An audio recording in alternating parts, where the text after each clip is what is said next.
दोस्तों 10 दिन पहले मैंने एक वीडियो बनाई थी जिसमें लिखा था कि अहमदाबाद में बैंक रिटायरीज़ ने 5000 रिटायरीज़ ने 46 डिग्री टेम्परेचर में 80 साल की उम्र वाले लोगों ने रिटायरीज़ ने प्रदर्शन किया।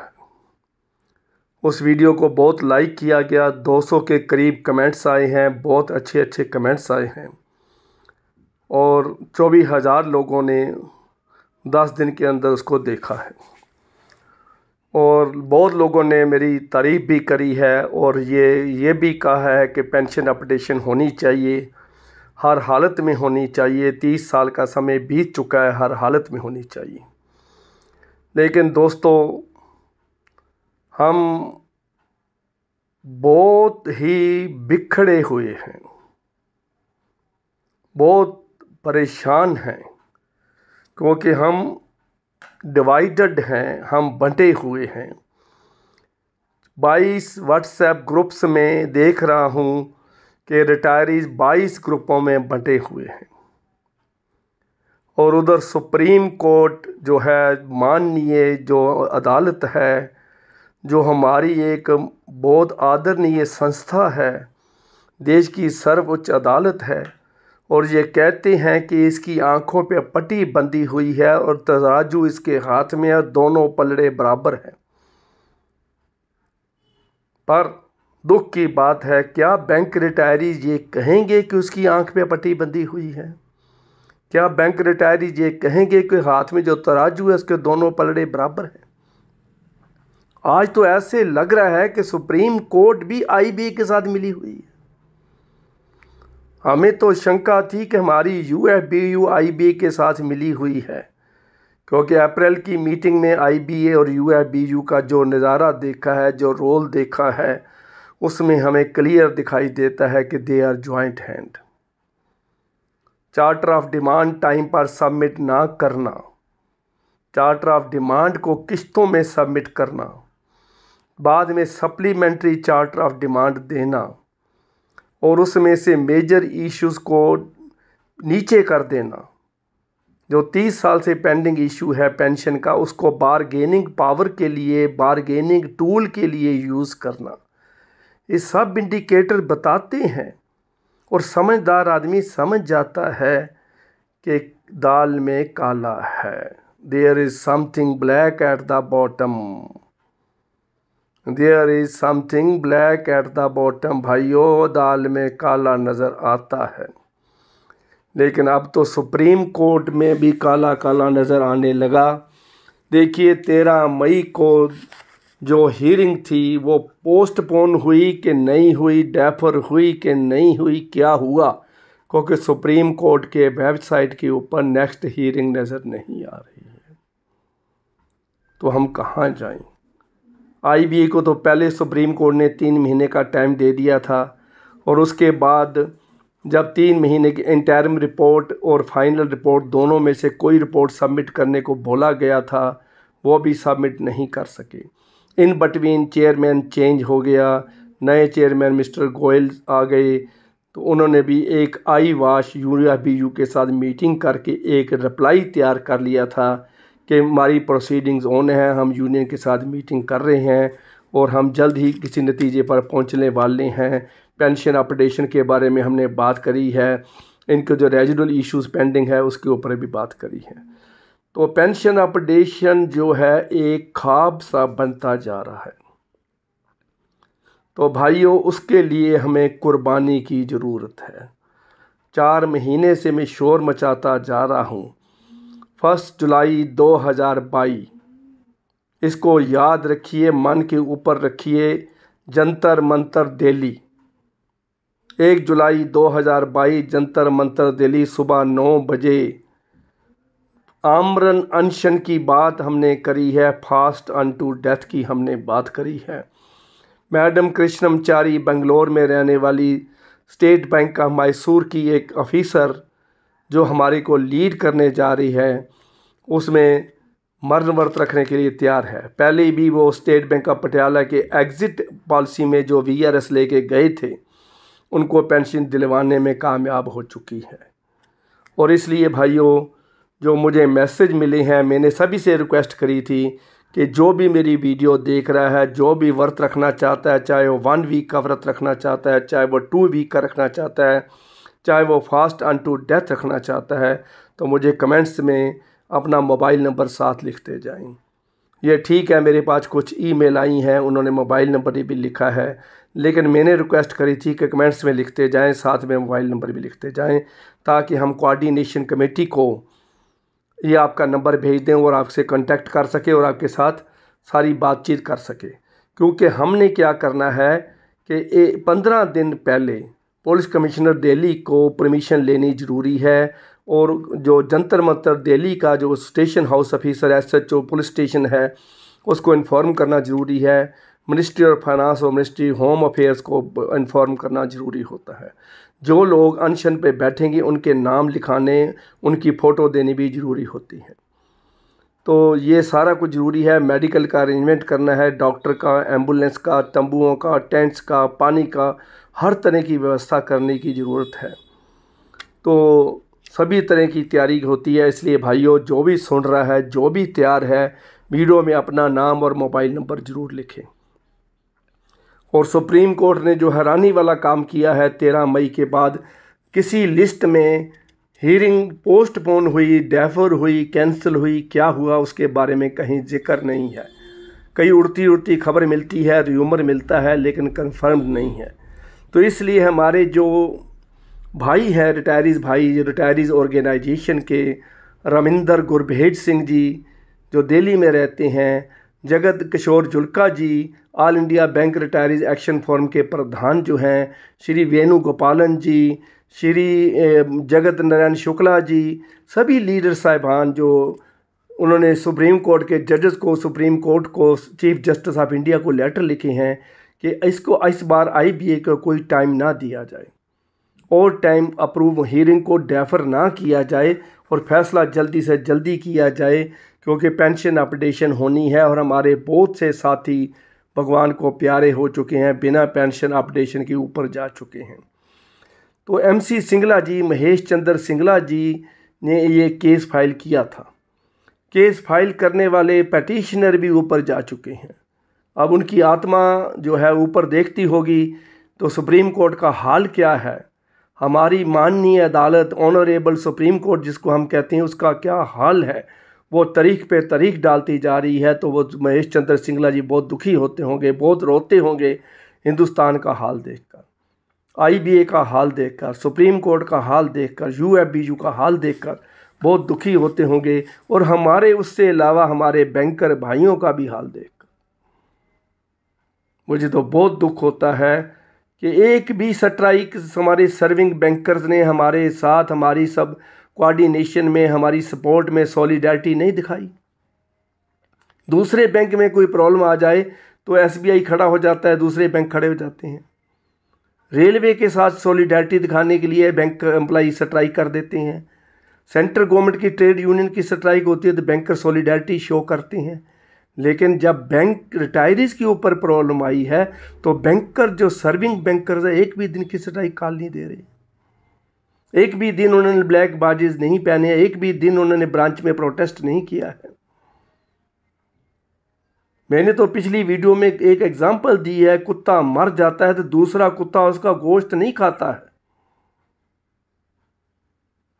कुत्ते को मांस बहुत प्यारा है, लेकिन कुत्ता कुत्ते का मांस नहीं खाता है। लेकिन यहाँ तो कुछ और ही ड्रामा हो रहा है, बहुत दुख की बात है।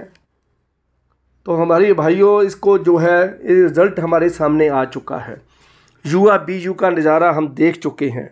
मैं फिर भी UFBU के हमारे भाई हो, हमारे दोस्त हो, हमारे मित्र हो, हमारे लीडर साहिबान हो, हमारे मार्गदर्शक हो, तो मैं आप सभी को, UFBU के लीडर साहिबान जो भी मेरी वीडियो सुन रहे हैं, एक बात का ध्यान रखें, पेंशन अपडेशन को फर्स्ट प्रायोरिटी दी जाए 12th बाईपार्टाइट सेटलमेंट में।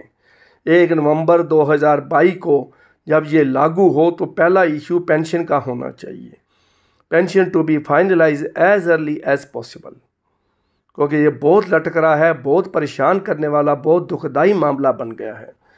देखिए भाइयों, हमारे बैंकर्स भाई जो हैं बहुत ही इकट्ठे नहीं रह सकते, ये बहुत दुख की बात है, क्योंकि बैंक मैनेजमेंट जो है हरास करती है अपने एम्प्लॉइज़ को, इंटिमिडेट करती है, हरास करती है, धमकी देती है, स्ट्राइक की कॉल देते हैं तो स्ट्राइक विड्रा करने की भी धमकी देती है। लेकिन आजकल क्या हो रहा है, जब से ये 11th बाईपार्टाइट सेटलमेंट में हमने देखा है misbehave with a customer is gross misconduct, उसके बाद क्या होता जा रहा है कि आज छोटे छोटे दुकानदार, रिक्शा वाले, रेहड़ी वाले, अनपढ़, धोबी, नाई, मोची, ये भी जाके बैंक वालों को धमकी देने लगे हैं। पहले तो कहते थे मैनेजमेंट धमकाती है, अब ये छोटे छोटे दुकानदार, छोटे छोटे कस्टमर, छोटे छोटे व्यापारी जाके उसको डराते हैं बैंक कर्मचारी को, तेरी हम शिकायत कर देंगे, तेरे को पेंशन नहीं मिलेगी, तेरे को प्रोविडेंट फंड नहीं मिलेगा, तेरे को रोटी खाने को नहीं मिलेगी, तो भूखा मर जाएगा, बैंक तेरे को डिसमिस कर देगा, मैं तेरे घर में रोटी नहीं पहुंचने दूंगा। तो इतनी धमकी देने लग गए हैं। तो अब ये इसका कारण क्या है? Every Tom and Harry is intimidating the bank employees, चाहे वो क्लर्क है, चाहे वो ऑफिसर है, जो भी है, उसको टॉम एंड हैरी जो और एक इंडिविजुअल जो है उसको धमका रहा है। हम दूसरी तरफ एक और ट्रेजेडी हमारे सामने आई है कि श्री एस गुरुमूर्ति जी हैं, जो तमिल का एक मैगज़ीन है जिसका नाम है तुगलक। तमिल मैगज़ीन के एडिटर एस गुरुमूर्ति जी ने 8 मई 2022 को एक सभा में बैंकर्स के ऊपर कमेंट्स दिए हैं, और उस कमेंट्स में जब दे रहे थे तो उस मीटिंग में हमारे honourable finance minister Nirmala Sitharaman ji present थे, हाजिर थे। दुख की बात है, और उस दुख की बात उससे भी ज़्यादा है कि हमारे कई ट्रेड यूनियन लीडर्स भी वहाँ इनवाइटेड थे। और S Gurumurthy ji editor of the Tughlaq magazine, Tamil magazine, और he is director of the reserve bank of India. दुख की बात है कि बैंक का डायरेक्टर बैंकर्स को क्या कह रहा है, स्कम एंड फिल्दी, बहुत भद्दा मजाक है, बहुत गंदा शब्द, बहुत अनसिविलाइज रबिश वर्ड यूज़ किया गया है बैंकर्स के लिए, और वो भी फाइनेंस मिनिस्टर की प्रेजेंस में, जबकि finance minister she is all praise for bankers. उसने ये कहा है कि बैंकर बहुत अच्छा काम करते हैं, लेट सिटिंग करते हैं, डेडिकेटेड हैं, they are cream of the society. और एक तरफ जो तुगलक मैगज़ीन का एडिटर है वो ये कह रहा है। और लेकिन इस मैगज़ीन, इस एडिटर के कमेंट्स सुनने के बाद भी किसी ने ही कुछ नहीं करा। बैंक में कोई स्ट्राइक कॉल नहीं है, यूएफबीयू कुछ नहीं बोल रही है, ट्रेड यूनियन लीडर कुछ नहीं बोल रहे हैं, और हमारी मैनेजमेंट के जो ऑफिसर हैं उन्होंने भी किसी ने प्रोटेस्ट नहीं करा है। और इससे बड़ा दुख की बात है कि निर्मला सीतारमण ने भी इसके ऊपर अपने कमेंट्स रिजर्व रखे हैं, इसके ऊपर भी कुछ नहीं बोला है। बहुत बुरा मजाक लग रहा है।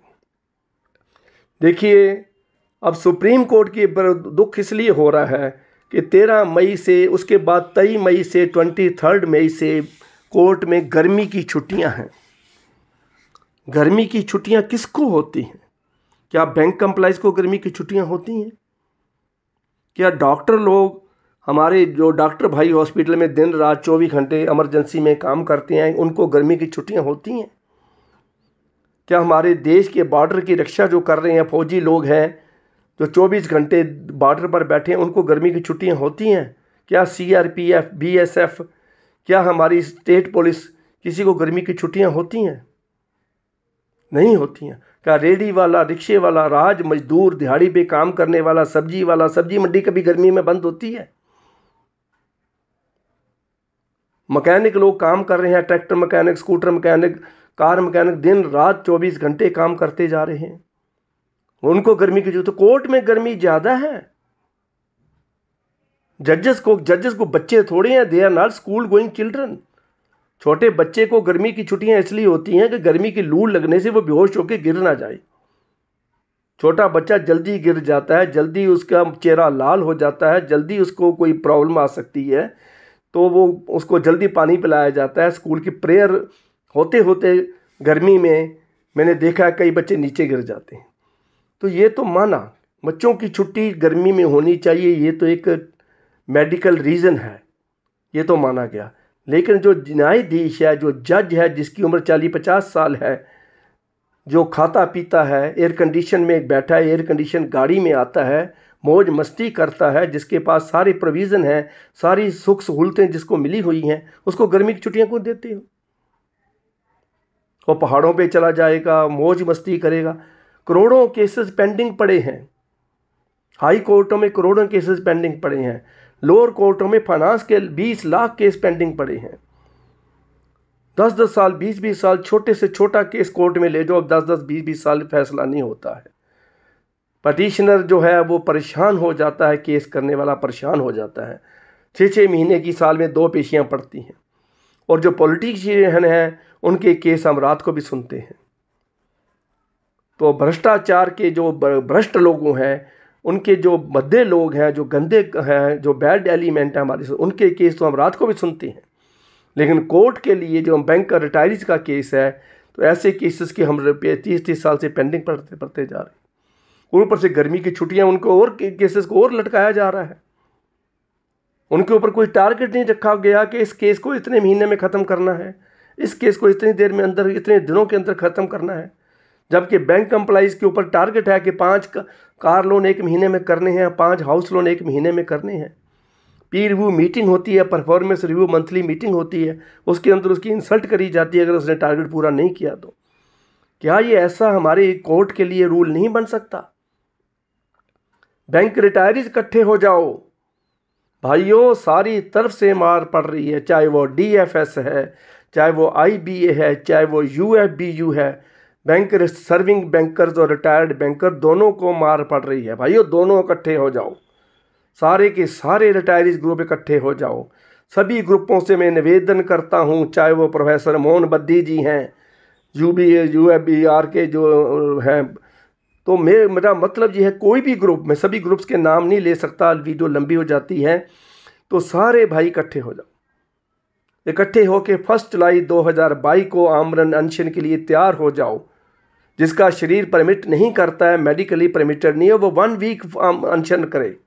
जिसका करता है वो 2 वीक अनशन करे, ताकि गवर्नमेंट की आंखें हम खोल दें, मीडिया में हाईलाइट हो जाए इशू कि ये पेंशन इशू 30 साल से पेंडिंग पड़ा है और कोई उसकी मदद के लिए नहीं आ रहा है। सुप्रीम कोर्ट उसके साथ ऐसा कर चुकी है, UFBU ऐसा कर चुकी है, IB उसके साथ ऐसा कर चुकी है, ताकि दुनिया को पता चल जाए। जैसे किसान आंदोलन 1-2-3 स्टेटों का मसला था, काले कानून पार्लियामेंट में पास हो चुके थे, सरकार की इज्जत दांव पे लग चुकी थी, उसको वापस लेना एक बहुत मुश्किल काम था।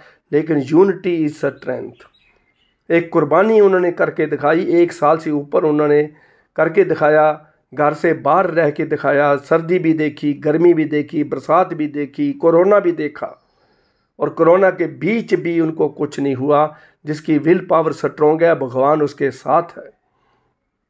तो भाइयों, सारा कुछ सोच लो। 1 जुलाई 2022 मैंने कुछ नहीं लेना है, मुझे जितनी पेंशन आपको मिल रही है मेरे को भी मिल रही है।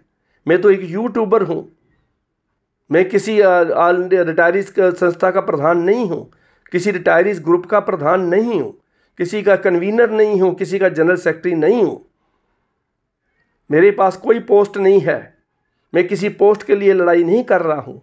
समझ लीजिए मेरी बात को, मैं तो सिर्फ इंसानियत की लड़ाई कर रहा हूँ कि रिटायरीज के साथ धक्का हुआ है। सर्विंग बैंकर, मेरे बैंक में काम करने वाले भाइयों, रिटायरीज का साथ दीजिए, यूनियन को भी मनाइए, यूनियन लीडर्स को भी समझाइए, और आप भी अपने लेवल पर प्रोटेस्ट कीजिए। नहीं कुछ होता है तो रिटायरीज ग्रुपों में आके जुड़ जाइए, सर्विंग एंड रिटायरीज ग्रुप एक भी बन सकता है। तो इसलिए भाइयों, इकट्ठे हो जाइए और कुछ करिए। उसके बाद आप देखिए कि कोर्टों की छुट्टियों का दुख मुझे हो। उसके बाद जो प्राइवेटाइजेशन की बात चल रही है, सरकार एक और धक्का मार रही है, ये कुछ पब्लिक सेक्टर बैंकों को प्राइवेट किया जाएगा। तो यूनियन कहती है कि हम प्राइवेट नहीं होने देंगे, हम इकट्ठे हैं, हम सरकार को लेसन देंगे, सबक सिखा देंगे, ये कर देंगे, वो कर देंगे। पर मैं ये पूछना चाहता हूँ कि प्राइवेटाइजेशन का तो हम विरोध करते हैं, लेकिन एक सवाल मैं पूछना चाहता हूँ, क्या बैंक में प्राइवेटाइजेशन हो नहीं गई है? मेरे हिसाब से तो बैंक प्राइवेटाइजेशन हो चुकी है, बैंक प्राइवेट हो चुके हैं। क्या हम डेली वेजेस वर्कर नहीं रखते हैं, जिसको हम सैलरी रोज के रोज देते हैं? They are private employees. क्या हम बैंक के हम नहीं देख रहे बिजनेस फैसिलिटेटर काम कर रहे हैं, लाखों बिजनेस फैसिलिटेटर हैं, बैंक मित्रज हैं, बिजनेस कोरस्पोंडेंट हैं, बिजनेस बैंक फैसिलिटेटर हैं, लोन होम लोन काउंसलर हैं। तो क्या ये प्राइवेट नहीं है? 13 लाख 15 लाख के आसपास से सारे वर्कर्स हैं जो प्राइवेट आउटसोर्सिंग है, जो बैंकर्स को असिस्ट कर रहे हैं। तो क्या हम क्या करते हैं, जो कोरियर के थ्रू डिस्पैच भेजते हैं, बैंक खुद तो डिस्पैच नहीं करता है, कोरियर के थ्रू सारी डाक जाती है, कि ये प्राइवेटाइजेशन नहीं है? हमारा लेटर बाय कोरियर जा रहा है, हमारे पत्र रिमाइंडर कोर्ट के डॉक्यूमेंट्स भी बाय कोरियर जा रहे हैं, तो क्या हम प्राइवेटाइजेशन नहीं है? हम ये देखते हैं कि सिक्योरिटी स्टाफ जो है, अब बैंक का जो सिक्योरिटी गार्ड है वो सरकारी बैंक का एम्प्लॉई नहीं है, वो सेंट्रल गवर्नमेंट का, जो स्टेट गवर्नमेंट का एम्प्लॉई नहीं है, वो तो प्राइवेट है, उसको तो प्लेसमेंट एजेंसी ने रखा है, उसकी तो बंदूक भी प्राइवेट है, उसकी अपने पर्सनल नाम पे होती है। तो हम कैसे कह सकते हैं प्राइवेटाइजेशन नहीं हुई है? उसके बाद आप देखो कैश मैनेजमेंट ऑफ एटीएम जो है, एटीएम में प्राइवेट कंपनी जो है वो कैश डाल रही है, नेशनल कैश रजिस्टर एनसीआर जिसको कहते हैं, that is a private company. वो कैश रिप्लेनिशमेंट करती है, कैश डालती है, निकालती है, ख़राब कैश को बाहर निकालती है, फटे हुए नोटों को बाहर निकालती है। तो दिस इज़ ए प्राइवेटाइजेशन। तो हम कहते हैं प्राइवेटाइजेशन होने नहीं, मैं कहता हूँ बैंक प्राइवेट हो चुके हैं। Home loan counselor home loan की एप्लीकेशन लेके जाता है अपनी स्टैंप लगा के, तो बैंक मैनेजर के आगे रखता है, फील्ड अफसर के आगे लगता है, तो लोन करना पड़ता है। बैंक प्राइवेटाइजेशन हो चुकी है भाइयों। तो अब थोड़ा सोचो इसके ऊपर, हमारे को बहुत यूनाइट होने की ज़रूरत है, बहुत स्ट्रॉन्ग होने की ज़रूरत है, बहुत कुर्बानी की ज़रूरत है। बैंक हॉलीडेज जब आते हैं, देखिए कोर्ट की जो समर वेकेशंस हैं, मीडिया भी उनको हाईलाइट नहीं कर रहा है। एक बार भी न्यूज़पेपर में नहीं आया कि हर साल गर्मियों में 1.5 महीने की छुट्टियां क्यों होती हैं, क्यों करोड़ों केसेस पेंडिंग पड़े हैं, क्यों उनको और लटकाया जा रहा है। बजाय उनको नाइट कोर्ट लगाने के या उनके वर्किंग आवर्स बढ़ाने के या सैटरडे संडे को उनसे वर्किंग करवाने के, उनको छुट्टियां दी जाती हैं। जब बैंकिंग नाइट बैंकिंग हो सकती है तो कोर्ट में नाइट कोर्ट्स क्यों नहीं हो सकती? इंसाफ, justice delayed is justice denied. अगर अंग्रेज लोगों ने कहा है अगर जस्टिस लेट हो गया तो समझ लो नहीं मिला, जस्टिस डिनाई हो चुका है। न्याय कब मिलेगा ये हमारे को पता ही नहीं है। और हमारा मीडिया जो हैरान करने वाला मीडिया है, जो बैंक की 4 छुट्टियां बता देता है कि ये 8 दिन बैंक बंद रहेंगे, वो हरियाणा में छुट्टी है, एक आंध्र प्रदेश में छुट्टी है, एक महाराष्ट्र में छुट्टी, सारी इकट्ठियाँ जोड़ के बता देता है कि पंजाब में 8 दिन बैंक बंद रहेंगे। तो कभी भी समर वेकेशन, समर हॉलीडेज जो उनको मिलती हैं, उनके बारे में उसने हाईलाइट नहीं किया है। तो सोचने की बात है हमारे साथ कितना अत्याचार हो रहा है, दुराचार हो रहा है, ये व्यभिचार हो रहा है, ये हमारा रेप है, रेप हो रहा है, बैंकर्स का रेप किया जा रहा है और हम बोल नहीं रहे हैं, चुप करके हम रेप करवाते जा रहे हैं। ये बहुत गंदा शब्द है लेकिन मुझे इस्तेमाल करना पड़ा क्योंकि हमारे चारों तरफ चारों दरवाजे बंद नज़र आ रहे हैं। तो चारों दरवाजे बंद है तो कौन से दरवाजे से हम अंदर जाएंगे? तो एक दरवाजे को तोड़ना पड़ेगा, एक दरवाजे को झटका लगाना पड़ेगा। और झटका कैसे लगेगा? 1 जुलाई 2022, 1 जुलाई 2022 जंतर मंतर दिल्ली पहुंच जाइए। सुबह 9 बजे आमरण अनशन शुरू होने वाला है। वीडियो के कमेंट्स के नीचे अपना नाम, अपना बैंक और अपना मोबाइल नंबर, कॉन्टैक्ट नंबर जरूर लिखना है भाइयों। तो मैं आपको ढूंढता फिरूंगा, मेरे पास इतना समय नहीं है। कोऑर्डिनेशन कमेटी तैयार बैठी है, जिन जिन लोगों के नाम आ चुके हैं उनके साथ उन्होंने टाई अप कर लिया है और जल्दी से जल्दी दे दीजिए क्योंकि अभी देखिए आज 22 मई बीत चुकी है। तो उसके बाद 8 दिन इसके बचे हैं और 30 जून 38 डेज़ हैं, जबकि हमारे पास नाम आएंगे, हम पत्र लिखेंगे, उनका नाम बताना सरकार को ज़रूरी है। तो हम देख रहे हैं why leave rule of the courts are not changed. Leave rule जो है उनके चेंज होने चाहिए, हॉलीडेज़ बंद होनी चाहिए, समर हॉलीडेज़ स्टॉप होनी चाहिए। उसके बाद हम देख रहे हैं IBA, UFBU, फिनमिन, finance ministry, DFS ने हमारे लिए कुछ नहीं करा है, उनके साथ भी हमारी लड़ाई है। IBA ने तो ये भी कहा है कि that is not a legal entity, हम उसके ऊपर डिपेंडेंट हैं जो लीगल एंटाइटी ही नहीं है, जिसकी लीगल एग्जिस्टेंस ही नहीं है, जो कुछ भी नहीं कर सकती। IBA is not authorized to finalize a settlement. ये कोर्टों ने प्रूव कर दिया है, हम देख चुके हैं फैसलों में, और IBA ने खुद लेटर लिखती दे दिया है कि that is not a legal entity. और RTI एक्ट के परव्यू से IBA बार है, हम उसकी जो है डिटेल नहीं ले सकते, क्या अंदर हुआ है क्या नहीं हुआ है, कौन सी पार्टी ने, कौन सी यूनियन ने क्या बात कही है, IBA ने उसका क्या रिप्लाई दिया है। बाहर आके हमारे को यूनियन लीडर कह देते हैं कि IBA आधा % से शुरू हुई है, हम बड़ी मुश्किल से उसको 15% तक लेके आए, 3 साल का समय लग गया है, और लेवी इकट्ठी करने में लग जाते हैं। उसके बाद देखिए कि IBA जो है उसके प्रव्यू से भी बाहर है, और IBA is a working as a broker. IBA के पास कोई पावर नहीं है। जब सरकार के पास पावर है तो सरकार डायरेक्ट हमारे साथ UFBU के साथ क्यों नहीं नेगोशिएट करती। छुट्टी लेने के लिए रिजर्व बैंक के परमिशन चाहिए, पेंशन के लिए गवर्नमेंट की क्लियरेंस चाहिए, टाइम आगे पीछे करना है तो रिजर्व बैंक से चाहिए, छुट्टी आगे पीछे करनी है तो स्टेट गवर्नमेंट करेगी। तो सारा कुछ जवाब IBA का घड़े घड़ाए, स्टीरियोटाइप, रटे रटाए, पक्के टाइप की हुई जवाब है। तो इस बार UFBU बी अलर्ट, इस बार सर्विंग बैंकर्स और रिटायर्ड बैंकर आपको छोड़ने वाला नहीं है। अब IBA अलर्ट हो जाओ। मुंबई में IBA के ऑफिस के सामने धरना दिया गया है, प्रोटेस्ट हो चुका है। अहमदाबाद में 5000 रिटायरीज प्रोटेस्ट कर चुके हैं, मीडिया में कवरेज हो चुकी है प्रोटेस्ट की। तो इसलिए भाइयों IBA, UFBU सभी तैयार हो जाओ। इस बार आपके 1 नवंबर 2022 से इसको लागू करना ही करना है। No levy to be demanded, किसी तरह की लेवी आपको कोई नहीं देगा, ये क्लियर कट है, इस बार कोई भी नहीं करेगा। देखिए 2 ब्रोकर जो हैं IBA और UFBU आपस में डील करते हैं, दोनों ब्रोकर के पास पावर नहीं है। देखने वाली अजीब चीज़ है, 2 दलाल हैं, IBA भी एक दलाल का रोल कर रहा है और वो गवर्नमेंट ऑफ इंडिया का दलाल बन के बैठा हुआ है।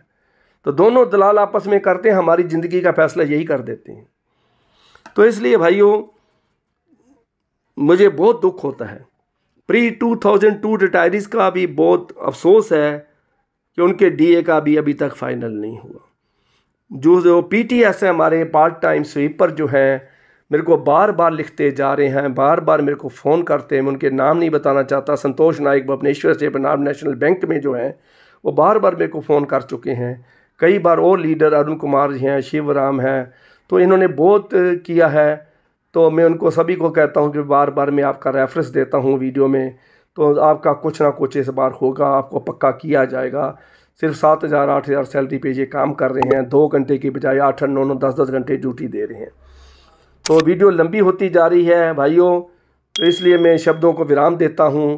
और 1 जुलाई 2022 को याद रखना, और जो हमारे लीडर कुर्बानी दे रहे हैं 1 जुलाई 2022 के जंतर मंतर के धरने के लिए, रिटायरीज के जो संस्थाओं के प्रधान हैं, कन्वीनर हैं, चेयरमैन हैं, जो व्हाट्सएप ग्रुपों के एडमिन हैं, अगर वो कुर्बानी दे रहे हैं तो उनकी कुर्बानी को व्यर्थ नहीं जाने देना है। उनका इज्जत मान करना है, उनका सम्मान करना है, उनके दिल में उनकी इज्जत रखनी है, उनके साथ देना है। जंतर मंतर दिल्ली पे पहुंचकर उनका उसको कामयाब करना है, ताकि हमारी जो मांग है वो सरकार के कानों तक पहुंच जाए, सरकार मजबूर हो जाए इसको करने के लिए। तो मुझे आशा है इस वीडियो को बनाने का लाभ तभी है अगर इसको आगे शेयर किया जाए। 10 लाख बैंक कर्मी है, 5 लाख पेंशनर है, 15 लाख लोगों तक ये पहुंचनी चाहिए। इसको ज़्यादा से ज़्यादा शेयर करो, लाइक करो और सब्सक्राइब जरूर करना। थैंक यू वेरी मच मेरे भाइयों, मुझे आशा है मेरी रिक्वेस्ट बात मान जाओगे। Thank you.